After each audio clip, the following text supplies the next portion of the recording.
You are live as I'm repositioning the screen. There we go. Hello, folks. Welcome to this latest session on the Pathlight Thrive Hive. And Thursday night. And it is very nearly the end of term if you are in any way connected with schools.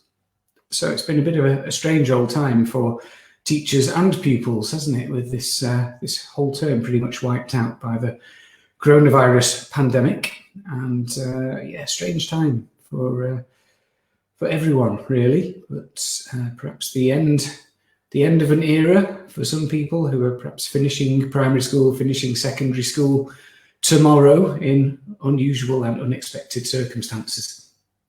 So my thoughts are with you and your children and any teachers or other people connected with schools in your lives as we go into this very strange summer holiday. Yeah, so I wonder how that is sitting with you all. Bit of a strange and unexpected end to the academic year. Anyway, that is as it is. It is out of our control, and we just have to make the best of it, I suppose. Anyway, don't know why I went on about that, but tonight it is we have a special guest, Sam Ward, who's joining us again in the Hive. You may have seen her previous talk around bipolar disorder, which was great a few weeks ago. Really interesting and inspirational story. And if you didn't catch it, you're free to catch up on the Hive. This is my little thingy here. You can go on the recordings topic if you're on the Facebook group, or you can go to my YouTube channel. So just search Pathlight Limited on YouTube, or go to that bit.ly link there and you can find all the previous talks. And Sam is here this evening to talk about parenting with a mental health issue. So what is that like for her? And I'm sure it'll be interesting and informative for all of us. So just before we bring Sam in, I can see she's finishing off her din-dins as we speak. If you would like to share the Hive with your friends, that would be much appreciated. And anyone that you feel can benefit from what goes on here, bit of support, bit of inspiration, bit of connection, talking about mental health, talking about personal development, and what else do we do? Holistic well-being and stuff like that. Bring them in, invite them in, tell your friends, tell everyone, bring your mum in, bring your best friend in, whoever it is. And then what else? Oh yes, if you feel like you're benefiting from being here, you might like to subscribe. You can do that easy peasy in about 60 seconds by just going to buymeacoffee.com/thrivehive. It's £7 a month and you get various benefits such as discounts off my mental health first aid courses and priority booking for coaching and support and family. I do family supports as well as individual coaching stuff. Feel free to go there, and much appreciated if you'd like to support us, make this thing sustainable. The other thing you can do is just drop me £3 anytime you want to buy me a virtual coffee if you've enjoyed a session or got something out of it. Thank you very much for all those who are supporting me already. And finally, I'm offering free 15-minute coaching, wellbeing and personal development calls at the moment, just to see if we feel that we can be good for each other. If I feel I can help you and you feel you'd like me to help you in some way around, relationship issues or any struggles you're having with adjusting to the pandemic or parenting stuff or whatever it is, anything that you'd like me to support with, mindfulness, relationships, communication, let me know. Just drop me a line, or you can just book a slot on my Facebook page. Go to Pathlight Limited on Facebook and just book in there. So as usual, if you've got any comments or questions as we go through tonight's session, just pop them in the comments box, and your name won't show up. It'll just say Facebook user. We won't be able to see who it is that's commenting unless you go to that link there and just give StreamYard, this software, permission to use your name and your little photo. So if you want to do that, you can do. Otherwise, it'll just be anonymous, which is fine too. Okie dokie, so let's bring Sam in and see how we go tonight. Bing, there we are. Welcome back, Sam. Well, I've got carrots in my teeth. I can't see any. It looks all good to me. And even if you had, there'd be no judgment here. So welcome back. Hello. And thank you very much for being here. Well, first of all, how are you doing at the moment? Yeah, I'm honestly struggling quite a bit for various reasons. So probably, well, I don't know. Maybe I'll kind of warm up a bit and then get back to normal. But I'm a bit.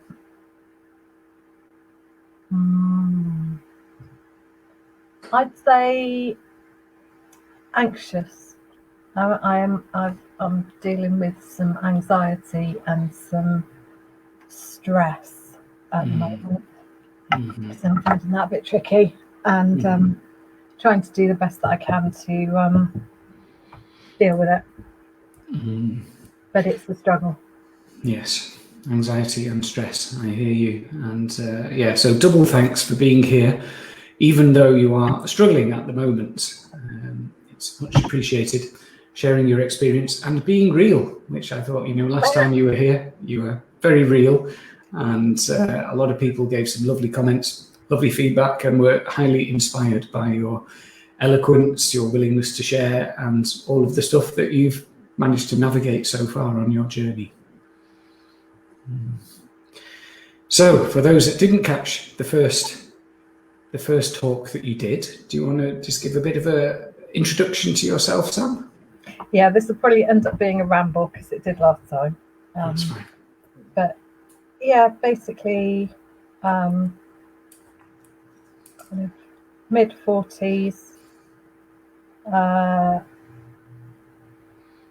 have bipolar, obviously. I have an 11. He's 11 now, an 11-year-old child, and I'm just kind of trying to navigate my way through daily life as best I can, really.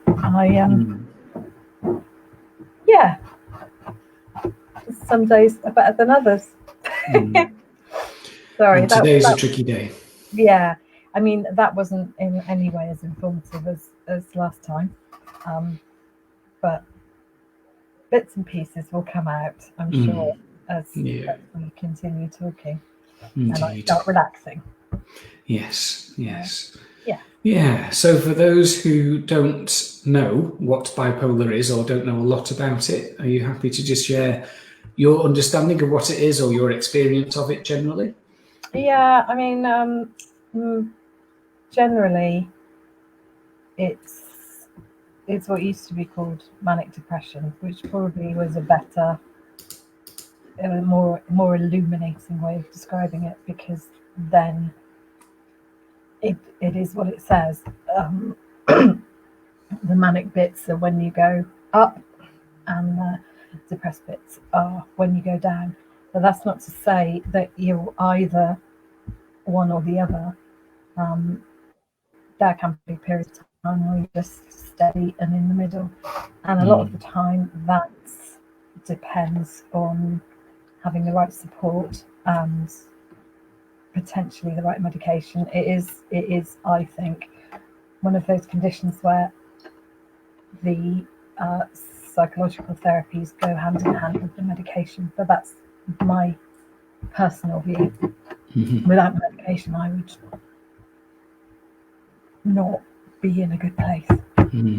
Yeah. So, yeah. It's like kind of experiencing extremes of mood as a result of additional stresses. Sometimes there's no reason for it, sometimes it would just happen, but for me it's usually triggered by a build-up of events and stressors. So yeah. And so extremes. Yeah. So those kind of extremes of mood, but like I say, it's kind of a continuum or a spectrum, and there's periods where you're just kind of in the middle, periods where you're not extremely high or extremely low, somewhere in between. And I suppose, the fact that you have the diagnosis, that while it can be useful, on the one hand, it can insert an element of doubt into your mind as to, right, well, is this bipolar, or is this just a normal reaction to a stressful situation? So it introduces it can introduce some doubt. And if you're the sort of person that kind of gets a bit spirally with the kind of analytical thoughts and over the overthinking, then the diagnosis can introduce even more of a problem into that, because you are constantly wondering whether this is a normal reaction or not. So you have to it's all about learning to live with it, and maybe just learning to recognize what is an out of the ordinary reaction to something. So you have to be very aware of yourself the whole time, which is that's hard work in itself, I think.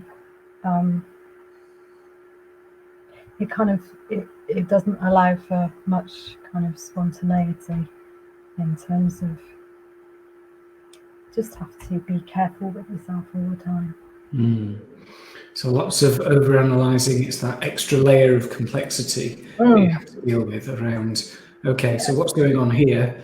And I've got a reaction to it, but is this just a normal emotional reaction to stress? Yeah, definitely. Or is this the illness? Or a bit of both, which is, I mean, I'm guessing that's really hard to know, Sam, because I think you've been living with this diagnosis for over half your life. Yeah, absolutely. And experiencing that kind of level of anxiety and self-doubt before the diagnosis as well. So it is quite difficult to know, because I've been on the medication for such a long time as well, like 20 years basically. So sometimes it's really difficult to know, almost to know who you are, and how much of your personality is dictated by the medication and the illness, and how much of it is real. And I guess like this is an absolute example, because where I was probably more positive last time we spoke, today I'm kind of I'm erring towards like the negative side of things, and feeling less of a sense of humour about it, because it is a hard slog sometimes. And I suppose, for anyone that saw it last time and who saw me last time and is seeing me now, there's possibly a change in how I'm speaking, or I don't know, how I'm framing things, perhaps. But then, like you said at the beginning, it's about being authentic, and I guess referring back to, so I'm even struggling with eye contact today, but referring back to last time we spoke, I was sort of saying about when I go into work and people ask how I am, and I can find that quite hard, because I will be really honest about it, and this is an example of it. I actually don't have the energy to mask the fact that I'm not feeling great, and there's nothing wrong with that. It's okay for me to do that. So there we go. Sorry, ramble. Not a ramble. And I'm actually honoured that you are not masking this, and I think it's also really useful because I said before we came on air that I think it's more informative for anyone who watches this to be able to see and hear and really witness experience of you having a difficult day compared to last time where you were having, like you say, a more positive day. Definitely. And I think that's not to say that, other people, everyone has ups and downs, everyone has good days and bad days. I'm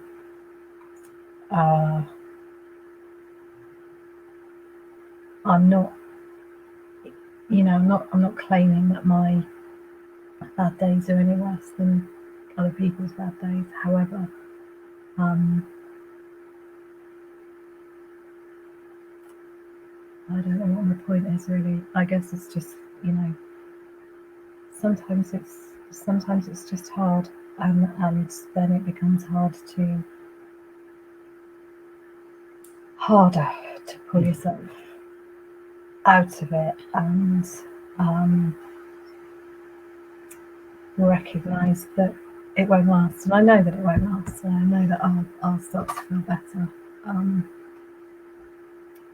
I know the sorts of things that will help me feel better. But sometimes it's quite hard not to feel a bit resentful of the fact that it just involves so much effort. And I really would quite like to not have to make so much effort sometimes. So yeah, that's nice and upbeat, isn't it? Well, it doesn't need to be, Sam, and that's the thing. I like the fact that you're expressing how difficult it is. And I empathise with you. I can't imagine what it's like to have bipolar, but the closest I can get to it is somebody like you really talking authentically about it and giving that authentic register of your experience. And it must be exhausting. I mean, some of the things you've described of having to go to work, I don't think you do really put a brave face on sometimes, but just dragging yourself through. You know what can help you, and you've got that hope, that you will always pull yourself out. But that, it might make it a little bit easier. But when you're in those downs, it's still hard. Yeah, exactly. And I mean, I think I've read a few things where people have talked about. We talk about high functioning autism, and high functioning isn't a great description to use, but we all know what we mean by high functioning. It just means having the condition but forcing yourself to get on with it. And I would put myself in that category, just that there is something in me that kind of drives me to keep going. And whether that's a good thing or a bad thing is hard. It's very hard to decide sometimes, because when I'm like this and I am then putting myself into situations where I know that I'm essentially just going to have to pretend that everything's okay, I'm using up. So this is not one of those situations, but I'm using up even more of my depleted reserves, if you see what I mean. Just that simple act of having a conversation with somebody, possibly, just someone that, like an acquaintance or whatever, and feeling that pressure to fulfill that kind of social expectation that we will all pretend that everything's okay.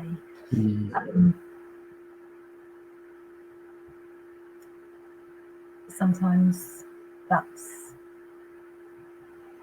not useful, and I just think the more people that are a bit more honest about how they feel, good or bad, the better in terms of understanding, because people do feel bad and they do struggle. And it's also a really good way of sorting the wheat from the chaff in terms of the people that you want to hang around with, to be brutally honest. Because if you can't take me when I'm down, then you don't deserve me any other time. Because actually I'm quite an alright person most of the time. I'm quite nice to be around. If you can't cope with me when I'm being real about my unhappy days, then you're probably not the right sort of person for me. Yes, well said.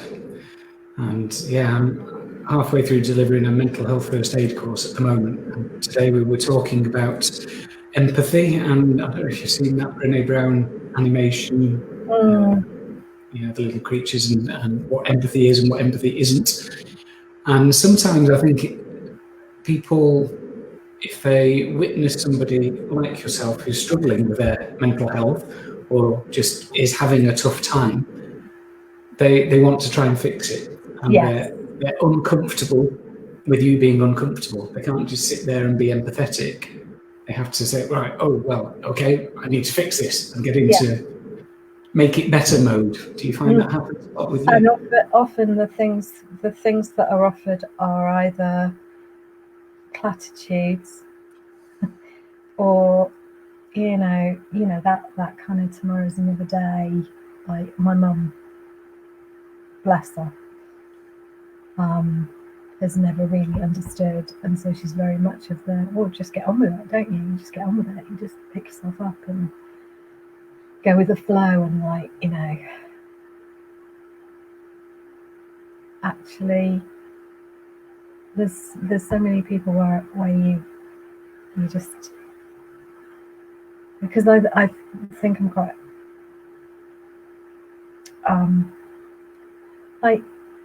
empaths. I kind of feel as though there's a bit of that going on as well, in terms of just kind of that absorbing of how other people are feeling, and just kind of being very, very sensitive to facial expressions and all of that sort of thing. And I feel like, with my mum, that perhaps, and she wouldn't be able to accept this, but perhaps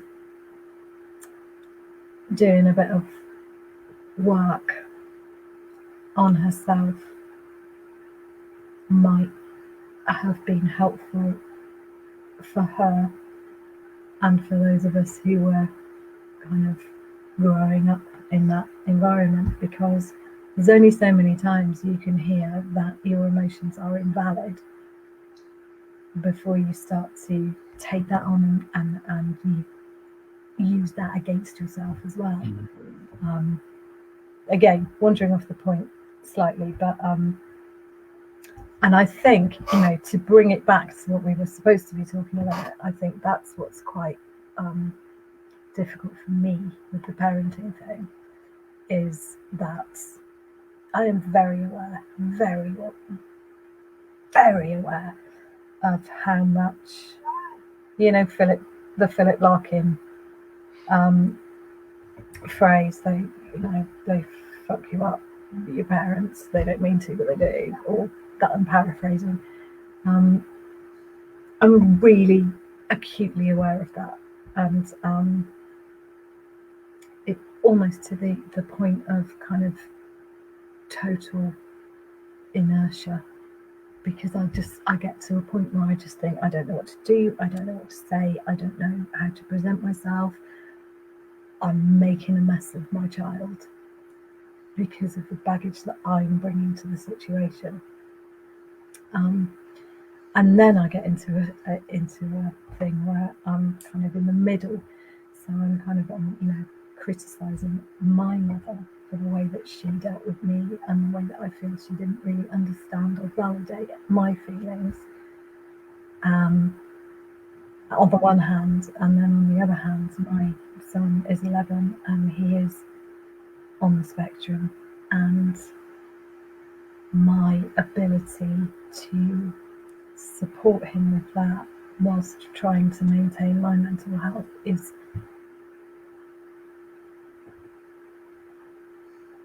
well, I don't know whether I'm being wholly successful or not sometimes. So what I'm saying is, you know, the parenting thing is, it's like another layer to this mess. I know you're gonna pick me up on that, but it's the tangle, it's the Mr. Messy that I was on about before. It's the kind of like a ball of wool that's completely tangled up, and you don't know where it starts and where it ends. And I know that I'm a result of the way that I was parented to a certain extent, but I also am very aware that my mother is a result of the way that she was parented, and that it's inevitable and unavoidable that there you go. I've got to that point where I'm like, I can't untangle it. I can't. So there's your overthinking, basically.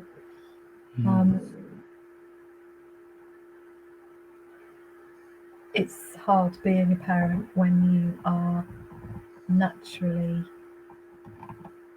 analytical and self-reflective.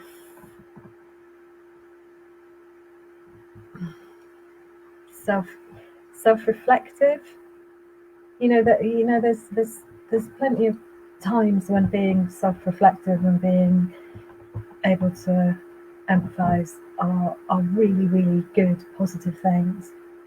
But there are times when that can stop you from taking any action at all. It just like put you in a place of fear, in a way. So finding ways to stop myself overthinking these sorts of things has been really hard. So, and even from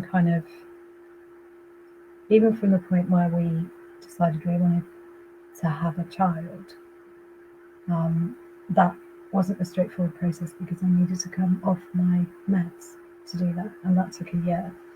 And throughout that year of coming off my meds, I was all over the place, and was, the question was being asked by various people: do you really want to do this? Is this really a good idea? But my hormones had taken over by that point. And it was tricky. It was tricky after. It was tricky when he was born, for various reasons, but mainly because I'd been told I could go back on my meds, and then I had to fight with them for 6 months to actually get them. And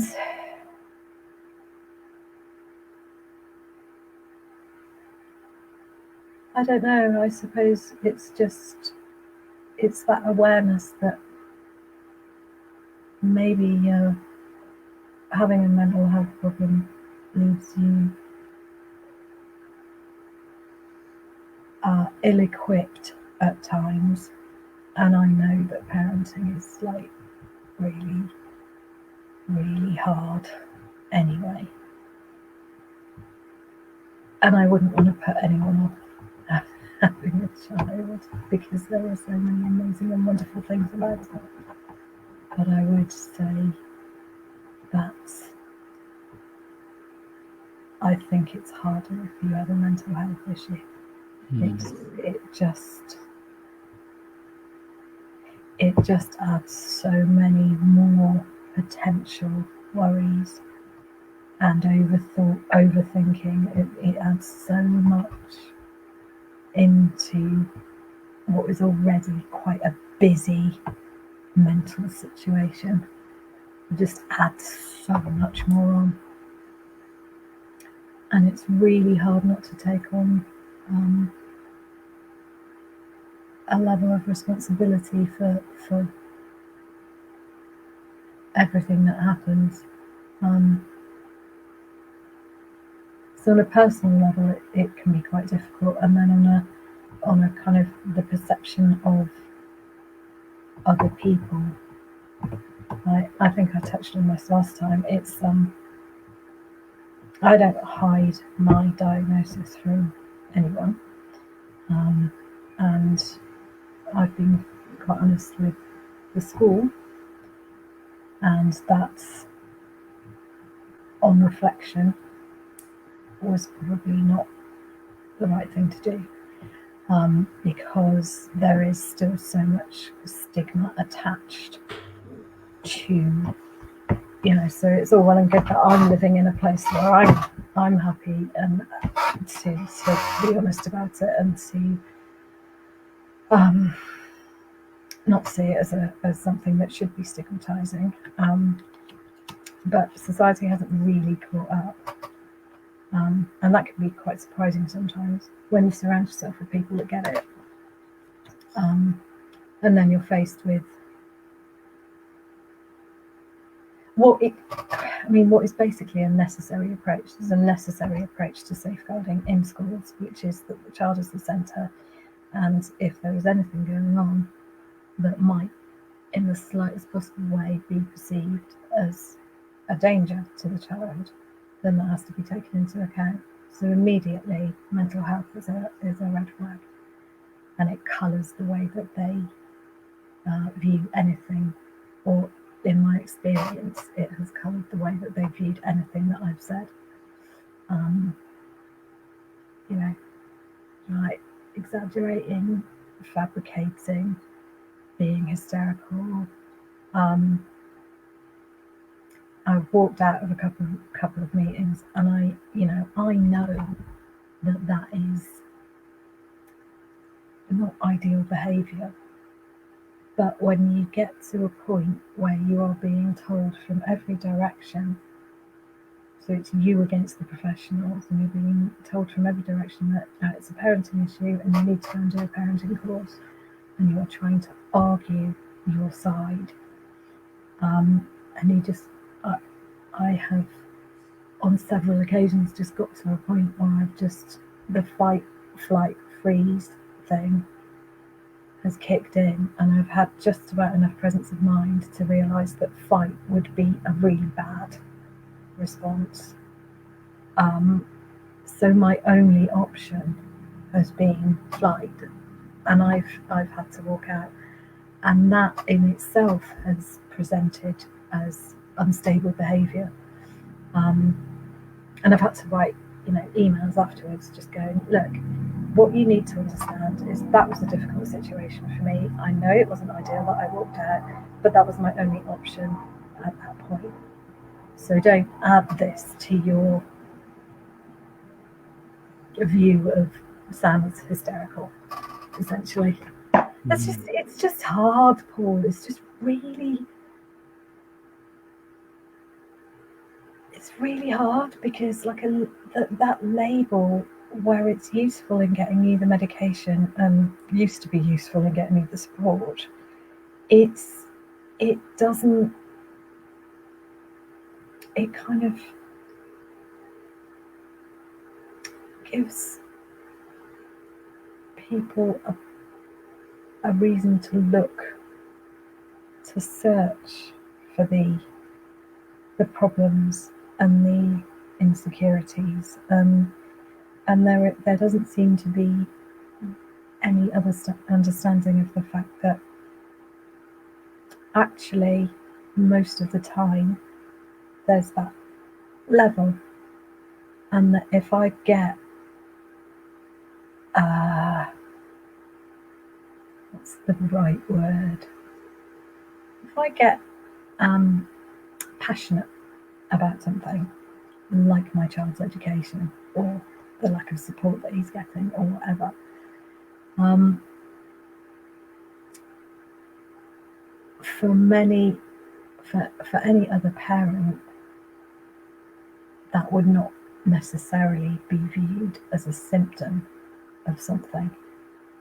But for me, oh well, it's just she's bipolar. She's just being, well, she's fiery because of her, and it's just like no, I am not my diagnosis. I am so it's like the prisoner. I am a person. I'm I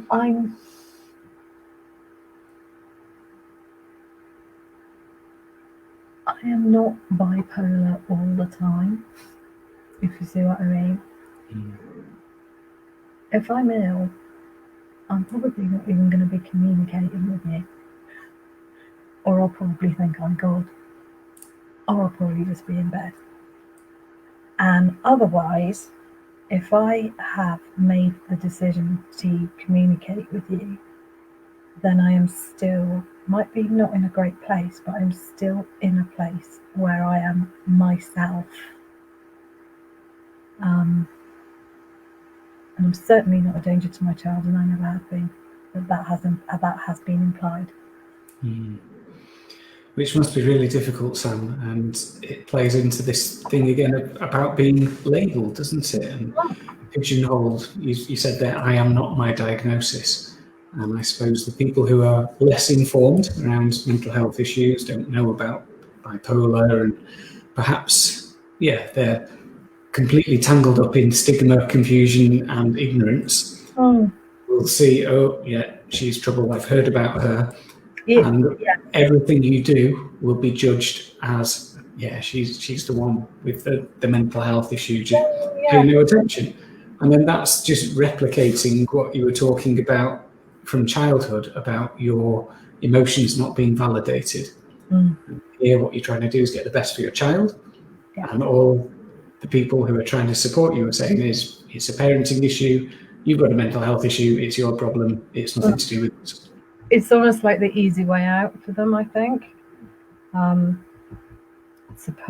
It's easier to put that in a little box and that's how we're dealing with that family. Whereas actually, it's, aside from anything else, it's perfectly okay to be passionate about anything to do with your child,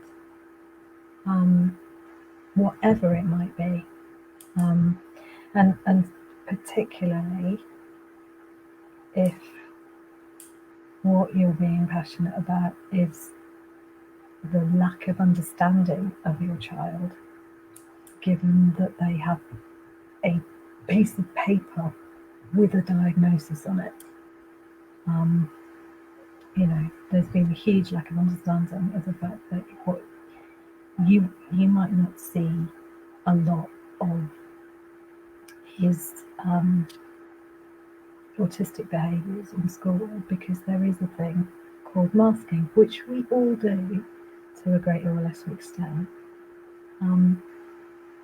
But part of what of how his autism manifests is that in extremely anxious situations, he will go in. So not so much fight, flight, freeze, but also fawn. So, and fawning is that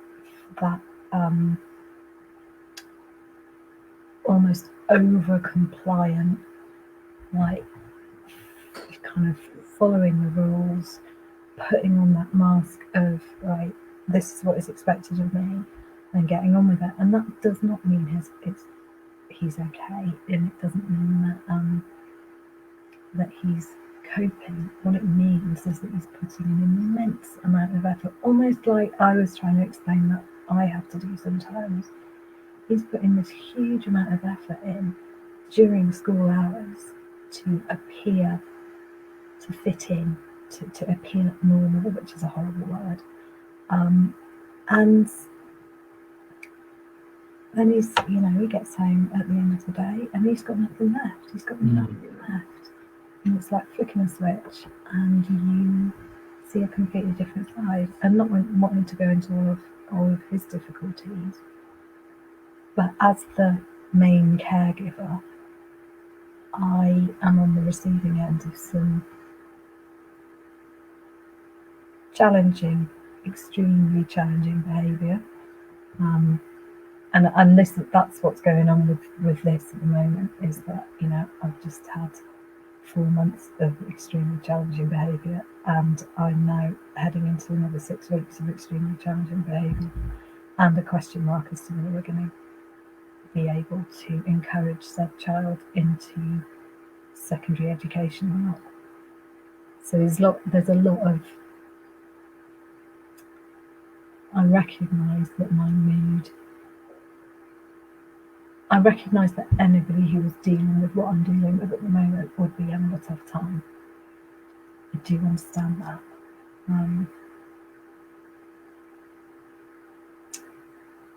It just makes it tougher. Because it's just so hard to empty my brain. I find it so hard to empty my brain.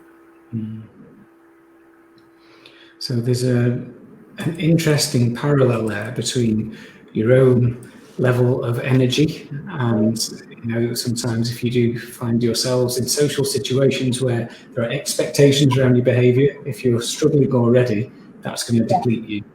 And then similarly with your son, if he's goes into the fall mode at school, all of his resources are being depleted, and he gets home and just collapses or gives what he's really feeling, or maybe it's like almost a reaction to having to fit in a square peg in a round hole and acting neurotypical or whatever it is that is expected of him.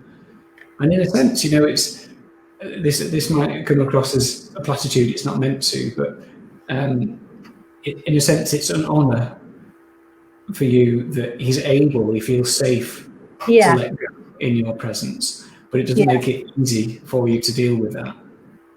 But it's not you that's got the issue. It's not your son that's got the issue. It's the system's inability to absorb who you are and who your son is at various times and adapt. It's you know, that kind of protective circle that I was talking about as well, where, you know, that you can only deal with what you can deal with, and the wider picture sometimes just has to be pushed to one side. And this is one of my soapboxes, one of my bugbears, whatever you want to call it, is the, you know, this putting people in boxes starts at the age of 4, and, you know, the education system in this country is seriously lacking. It's lacking in personal development. It's lacking in understanding of well-being and mental health. It's lacking in arts subjects, the sorts of things that kind of allow you to explore the wider world and creativity, and do the sorts of things that give your brain space to breathe. If you don't fit into the model of mainstream education, they don't know what to do with you. But for some reason, in my experience, they then either make it the child's fault or the parent's fault or both. And that's really, that is a rabbit hole that it is really hard for me not to get bogged down in. Alongside the kind of mental health rabbit hole as well, and the fact that there's, like, you know, there's no funding for, I mean, I think that, you know, this whole virus situation, this whole lockdown situation has taken its toll massively on children and, you know, human beings in general.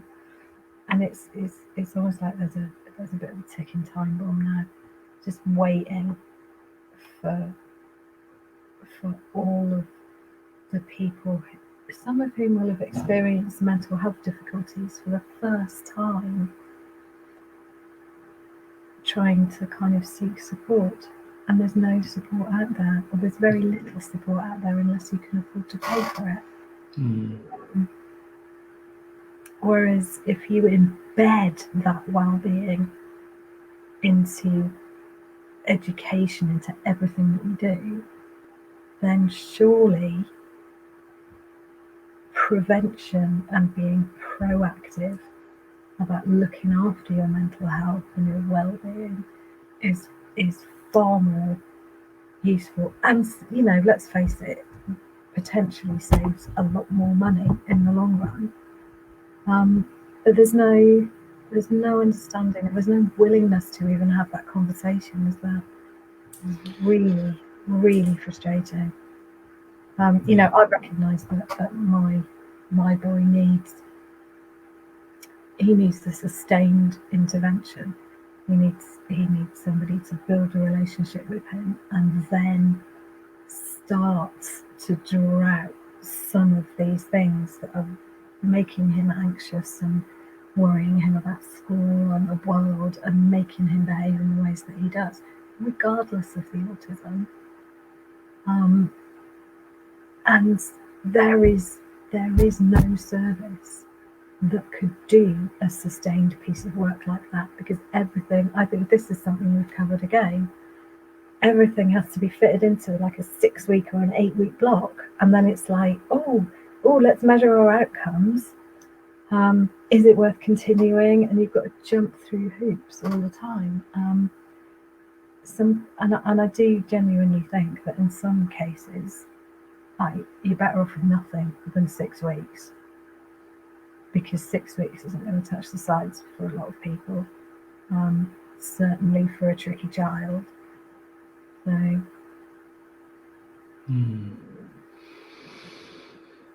Yeah, and then you're left picking up the pieces. And parents aren't best placed.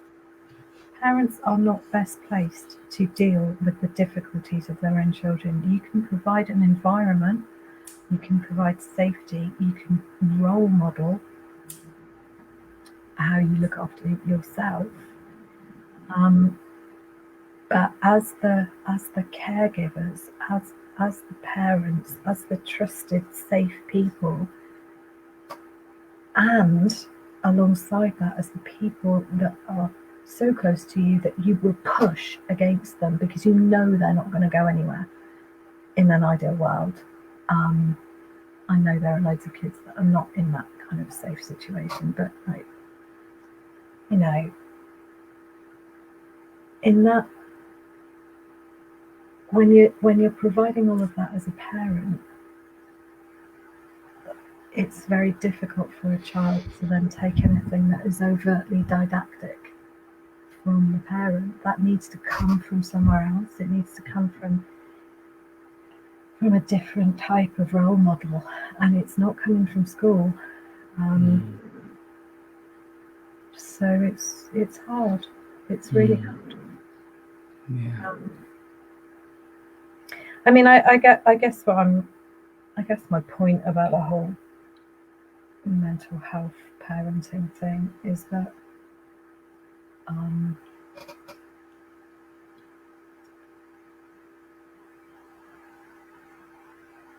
it's kind of parenting magnified. It's no the difficulties, the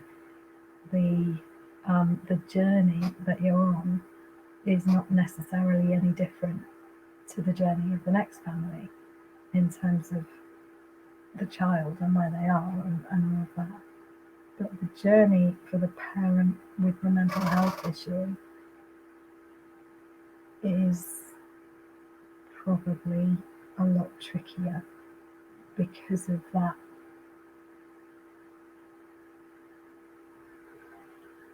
That parent guilt is so magnified. I think you'd have had to have done an awful lot of work on yourself and have become completely comfortable have explored everything with yourself so that you were happy. And I don't know that that is ever something that you can wholly achieve. But I just think that if you're already battling with your own mental health issues, it leaves less space, and it means that that sometimes you're in a situation where you're like, I can't actually do both, and you end up sacrificing your own well-being because you want your child to be okay. And that can be quite tricky. And to be honest with you, that can end up with feelings of kind of almost resentment as well at times. Just like I just want to look after myself. And again, I know that what I'm saying is familiar to all parents. I know that I'm not alone in kind of, parenting is just tough, and that's that.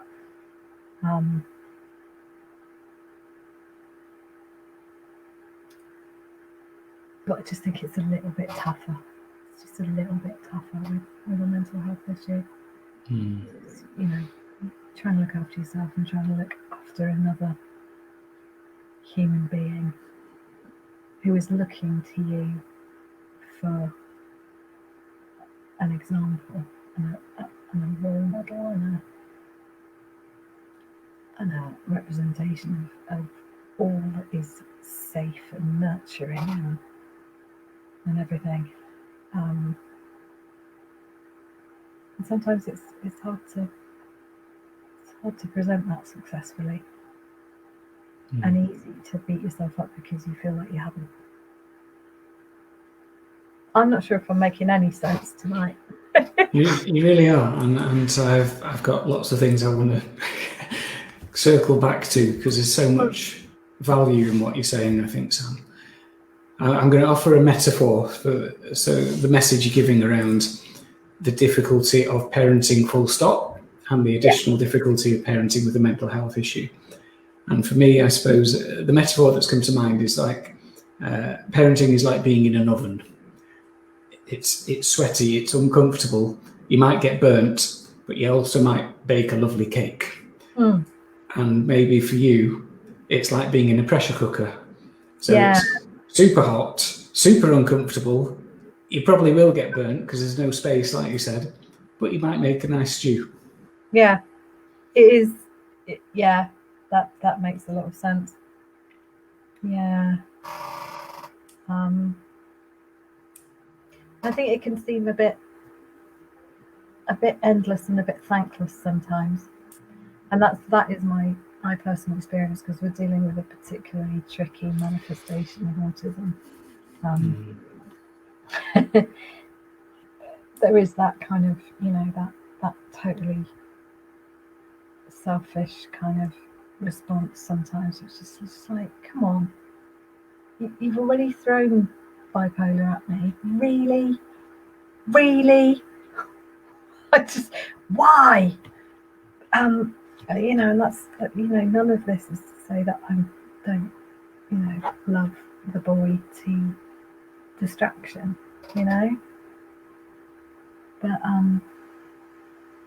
there's a lack of empathy which is really tricky to deal with when you're a naturally empathetic person, when you're giving and you're not receiving back at all, and all you're receiving back is conflict. That takes its toll, I think. Yeah, exhausting. And as I'm thinking about this, Sam, it seems to me that you've got challenges on 4 layers. I nearly said you're battling on 4 layers, but I don't think that sounds the right word. So you've got parenting, which is a massive challenge for anyone at the best of time. Probably the most rewarding job or task, but also the most difficult task that we can undertake as humans, I would suggest. So that's one layer. Then you've got your mental health diagnosis on top of that. Then you've got your son's mental health diagnosis on top of that, which is a particularly tricky form of autism. And then surrounding all of this, you've got society's ignorance, lack of support, stigmatization, pigeonholing, all of that stuff to contend with, which, you know, I'm going to say it's a credit to you, and that you're still here, really, Sam. A lot of people less resilient would have given up, I think. It's a lot. Yeah, it really is a lot. You know, trying to work at the same time, and working with kids that have similar difficulties to Nate. So I'm actually wondering whether I need to take a step back from that role and just find something a little less mentally depleting at the moment. It is a lot, and I think the thing is that when I'm feeling steady, I can just about manage it. When I'm feeling less steady, it becomes like a massive brick wall that I sometimes can't actually see that I'm ever going to be able to navigate over, because that's what I've been saying over and over again for the last few days. It's just a lot. It's too much. It's just too much sometimes, and that's the point where I have to try and unpick some of it and just go. You know, I rang my boss and said I need to reduce my hours for a bit, and then I got in touch with CAMS and said we're in crisis, we need some support. And I rang, but again, all of these things, they don't come to you. You have to reach out for them. You have to ask for the help. You have to be strong enough to ask for the help. And that you know, I've rang the GP. The GP agreed that I needed to see the mental health team again, but didn't know how long that would take, and was reluctant to adjust my meds because she wanted a psychiatrist to talk to me first. And it's like, right, okay, fine. It's just the way that the system works is ridiculous, because whereas before I was supported by the mental health team, and so therefore they would know that things weren't going well because I would have regular contact with them. They are now expecting all of these people who still have the same difficulties to have the wherewithal in the midst of a downward turn to be able to pick up the phone, which is hard enough as it is, rubbish with the phone, to pick up the phone and ask for the help. And I am able to do that, and I have done that. But this is what I was trying to say about the high functioning thing. I don't know if it's a good thing or not, because my counsellor said to me yesterday, there is a point where you are going to crash. You are going to push yourself too hard and stop. And I needed to hear that in order to just go, do you know what? It's okay if I don't do any work from home today. And it's okay if my son is on his screen for the entire day, and if I have a nap in the afternoon, because actually I need to do this to maintain myself. Anyway, so the message is, it's really, really hard, and if you can, you just have to keep looking after yourself. Yeah, Yeah, and I'm thinking about balance here, and I'm thinking about good enough parenting. We had Mick Cullen, a representative from Dad Matters charity, on a few weeks ago, and he was talking about that. Most of us as parents want to do the best that we can, and we will always fail. This comes back to what you were saying, Sam, about, gosh, I'm going to mess my children up, like the Philip Larkin poem. And you tie yourself in knots around, is this the right thing to do? Is that the right thing to do? What effect is this going to have? And it's tough. But Mick was saying good enough parenting means basically being there, doing the right thing 60% of the time. And actually, if we do too much more than that, the child will come to get an unrealistic expectation around, okay, my parents are perfect and they will never let me down, and this is what real life is. Yes. And actually, it's not. So are you able to kind of bring that compassion to yourself to say, do you know what, I'm doing a good enough job, or are you constantly criticizing yourself and tying yourself in knots? I have a wall that I'm looking at now, which has got various bits and pieces written down on it about letting go and what is not my responsibility, and just I did some thinking. I've done some thinking around the baggage. It's inevitable that as a parent you're going to load a bit of baggage onto your child, whether you like it or not.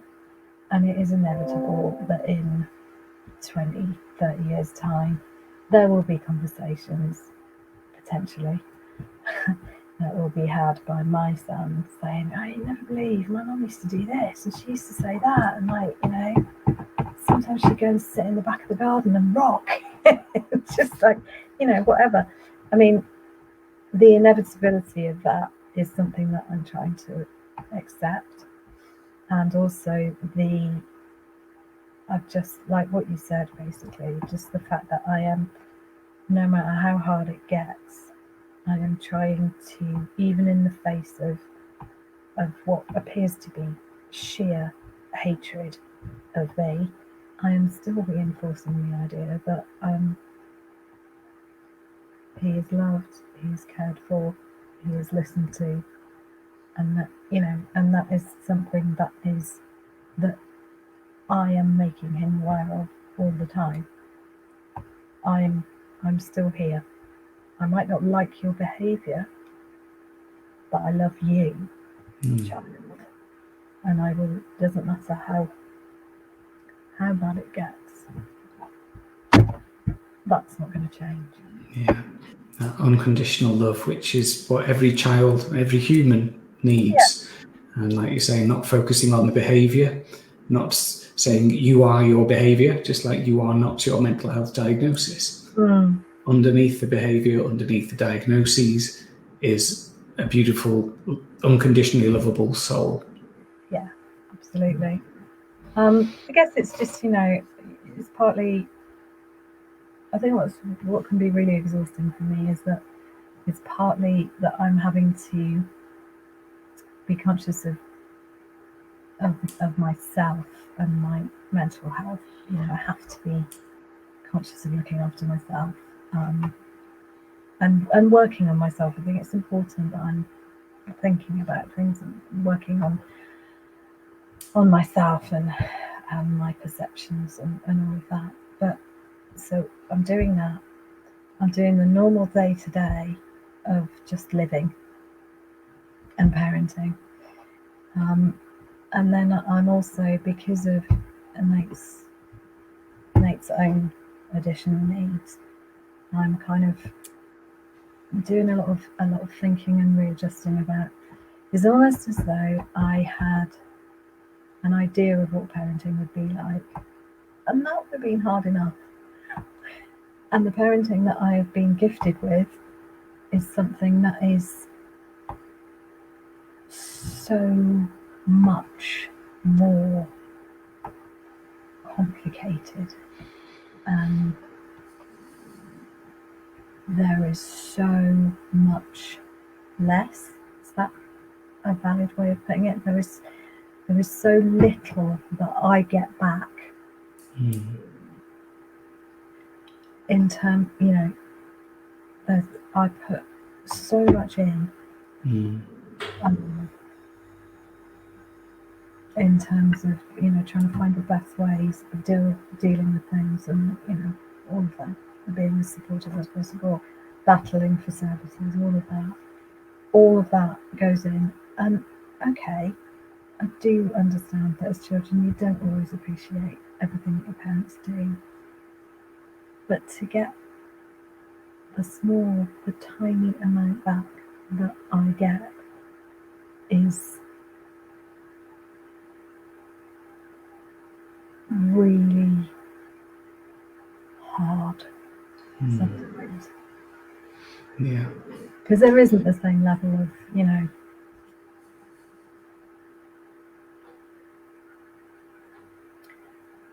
that you get the impression, I think, that from my child, that it is wholly conditional. It is conditional. It's conditional on what I can do to improve things, and if I, from his point of view, what can I do to serve? Because there's a total lack of empathy. So it's kind of like a kind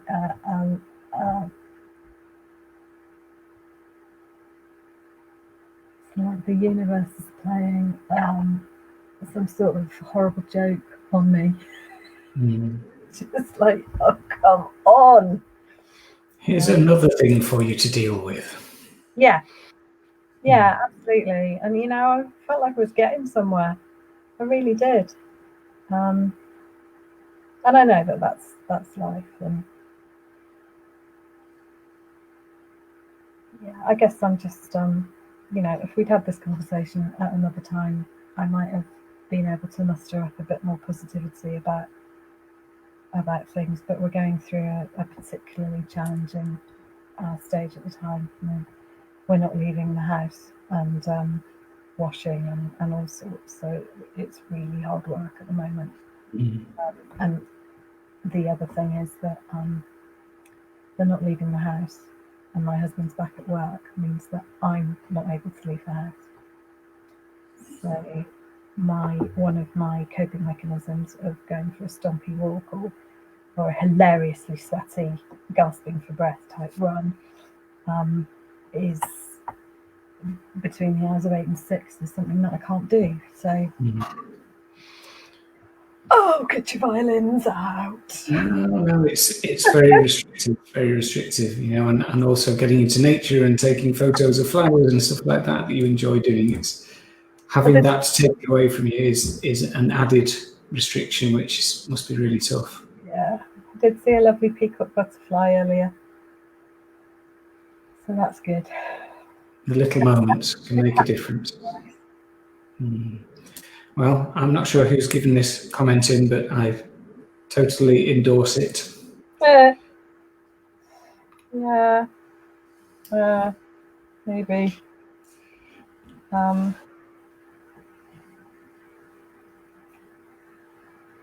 Yeah. I don't know if it's brave so much. I think it's just but thank you. I think it's just that kind of what's the alternative? You either keep going or you don't. And not keeping going, I'm afraid, as down as I might get, not keeping going isn't an option. Well, that shows great resilience and determination and character, I think. And all any of us can do, as we said earlier, is our best. And in very trying circumstances on at least 4 different levels, it seems to me that you are doing your best. And I suppose you mentioned yourself, Sam, it is around self-care and drawing those boundaries around, okay, I've got a very demanding child, I've got a very restricted mental health condition, I've also got the COVID thing going on and trying to maintain a marriage and everything else, battling the system. You've got so many challenges and balls to juggle, and in the middle of all that is you. And sometimes maybe it does take a counsellor or someone else to say, actually, you're going to snap, you need to take care of you. Absolutely. And I did need to hear that yesterday. I just kind of you know, those moments where you just go, what did you just say? Is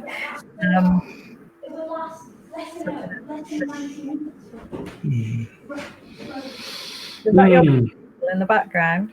Children have just come in from playing out, yes. Yes, I'm blessed. We've overrun, haven't we? I'm sorry. It's okay. No, it's there's no cut-off point. So I just wanted to touch on one more thing, if I may, and then if there's anything else you want to bring to finish off, that's fine as well. So you mentioned resentment, and you also mentioned guilt. So I think, you know, from my own experience as a parent, I empathise with the guilt of, gosh, I made the wrong choice there, or have I harmed my child? Have I done the wrong thing? Because we all want the best for our children, and we all make mistakes every single day. So just interested around how you sit with that guilt, how you deal with it. And the second thing around resentment, if you want to go into that further, you know, I totally understand this is a delicate area, but you say you give so much and occasionally you get a little bit back. And no blame attached to your son or anybody else here, but the resentment has got to be, it's a natural thing. We're giving. We're putting ourselves last sometimes and getting so little back. That must be really difficult to keep going. Yeah, it is. So the guilt thing, that's, I mean, I suppose I deal with both of them by getting it out there, and I'm lucky enough to have a couple of. I've got, you know, when he came down to Cardiff that time. I've still got my Cardiff friends, and they will listen without judging, and they will always point out the positives in the nicest way. They are very good at validating my feelings, you know, like, it's okay, you know, of course you feel guilty about that. All parents feel guilty, but not in a kind of, you know, dismissive way. So I suppose with the guilt, it's about opening my head up and going, right, I did my best. It didn't go the way that I wanted it to go, or even just like going, no, that was a mistake, I won't do that again. It's just, I'm getting better most of the time at just being able to sit with it and just go, okay, yeah, I feel bad about that. I will also, what I think is really important, if something has happened that has directly been as a result of a decision that I've made and that my son is aware of, I will go, I made that decision and that was a mistake. I made a mistake and I apologise for making that mistake, and I will try not to do that again, because everyone makes mistakes. Because I think in that way you are, again, role modelling that it is impossible to be perfect all the time, and that you can only do what you can with the tools that you have to hand, etc. So it's a combination, I think, of support, of trying to kind of normalise those feelings, and validating those feelings around guilt, and just kind of trying not to trying not to overthink them, trying to talk about them and move on, sort of thing. But the resentment is a boiling pot of horror at the moment, and so I'm having to be very conscious of not allowing that to spill over into comments like typical parent comments, like, do you understand how much money I've spent on, do you know what I mean? Just really trying to check myself and stuff like that, because actually the resentment is, it's not a useful thing to feel, and it's especially not a useful thing to feel when you're dealing with autism and pathological demand avoidance. The behaviours are behaviours that he has no control over, and that is what I have to keep. When I get nothing back, it's not a deliberate action on his part. Or a lot of his behaviours are instinctive and don't come from a place of malice, or he's not trying to upset me. He's just being him, and he has no control over the behaviours. And I think just kind of trying to bring it back to that. And you can't do it all the time. And then sometimes it just gets too much after a constant week of take, and not getting anything back. It becomes harder and harder. But again, the one good thing that's come out of the whole lockdown experience is that as the main caregiver, I have quite often offloaded to my husband and just gone, it's just been a nightmare, and this and that and that and that. And he's been a bit like, he's been at work all day, and it's been quite hard for him to understand that. But because he was furloughed for 4 months, he has now witnessed firsthand the day-to-day grinding down that you experience.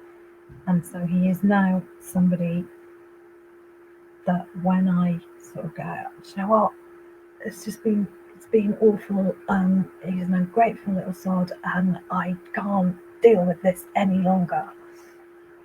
And I am now getting empathy and camaraderie and we're in this together, rather than meeting with, how can you say that? So I guess with both of them, tricky emotions, tricky things to be feeling, but you have to get it out there, because actually, with the guilt, with the resentment, many of the people that I talk to have experienced the same sorts of things, or have done one of the things that I've felt guilty about, or made a similar mistake to the mistake that I've made. And it's much easier when you open up about it and discuss it, and actually almost sometimes laugh as well. You just go, well, this is parenting. Some people have a more difficult journey than others, and you've got to try and keep your perspective, and that's easier said than done sometimes. But there's also great value in having, 1 or 2 friends that when you do go quiet, which I sometimes do, they just kind of give you a little prod, just a little prod, like a text, like the thing that I was talking about the other day with putting post-it notes on people's, just, it's nice to get a text. My sister's very good at that. Or just like, what was I doing? I got, he's gone. Somebody's stolen him. Oh no, there he is. I got David Bowie in his pants through the post the other day. Priceless. And that those are the sorts of things, you know. It's just it's the little things that kind of that lift you up and kind of keep you going in terms of that. And it's the people that do the genuine listening, not the people, you know, you can tell in a conversation, can't you, when somebody's asked you a question and you start to answer them and they start talking over the top of you, and you just think you don't really want to know. And then there are other people that will ask the question, listen to the answer, and then ask another question and build and have a conversation with you about the thing that you're finding hard. So I suppose, you know, some of it is as you grow older, you tend to surround yourself more with people that support you and that you support at other times. Friendships. Yeah, and that brings us back around very nicely to what you were saying at the beginning, Sam, around, it was something around how some people, you know, they're just not worth it. You cut them out. Yeah. That's what it was. They can't take you at your worst, so they don't believe, they don't deserve you at your best. And, you know, I suppose as a parent, that unconditional love that you're showing, and probably most parents do show, is regardless of how your child is. We don't focus on the behaviour. We try and focus on the empathy, the compassion, the unconditional love. And I just hope that one day, when your son is older, more emotionally literate, whatever it is, if his condition is managed in a better way, I don't know, that you get more back and he gets more understanding, and it'll all be worth it. I'm sure we'll get there. It's going to be another journey. Yeah. Well, Sam, it's been a privilege for me, actually, and you know, you were kind of being a bit apologetic at the beginning around how you are at this moment, but actually, as I said earlier, I'll say it again, I think it's an honour to see you being truly you, and hopefully educational for people who are watching this, to say this is part of the spectrum of mood and how you present. Yeah. So, is there anything else you want to bring before we end? No, I think I've smashed that one. Yes, you have, as you are smashing every day, Sam. Oh, thanks, Paul. You're doing your best, as we all are, and I really hope that your efforts are appreciated, if not now, then in the future. Yeah, but I certainly appreciate you taking the time and, as usual, being authentic and honest and open. So thank you very much, and take care of yourself. And you, my love. All right. See you soon. Go well. See you. What do I do? Are you I'll gonna... click the button, and in fact, I'll remove you from the studio. You can hang around for a minute if you want, and I'll just close. Okay. So there we go, folks. Very touching. Hopefully you found something useful, educational, touching there. And I think I agree with whoever it was who said Sam is very brave. And it's humbling for me to have that kind of experience. Makes me grateful for the privileges that I have, and that, you know, we all have challenges, and you know, I'm no exception, but they're all on a scale, and it's not to belittle anyone's challenges.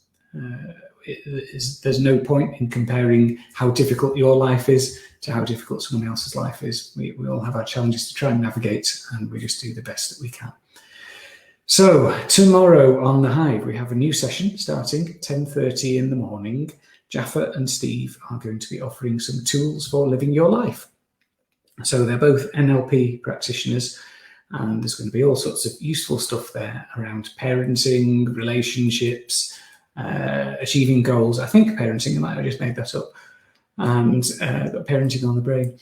And yeah, loads of useful stuff. If you saw Jaffa's talk on NLP, then you'll have a flavour of the man and some of the techniques. So do join us, or join them tomorrow at 10:30. They're going to be here every week for an indefinite number of weeks. And yeah, go well. And whatever challenges that you are facing today and every day, then I hope you're able to bring some compassion to yourself and self-care as well, which is seems very present for many of us at the moment in these challenging times. Okay, so take care, see you soon, and that is all. Thank you for being with us on the Pathlight Thrive Hive. Bye.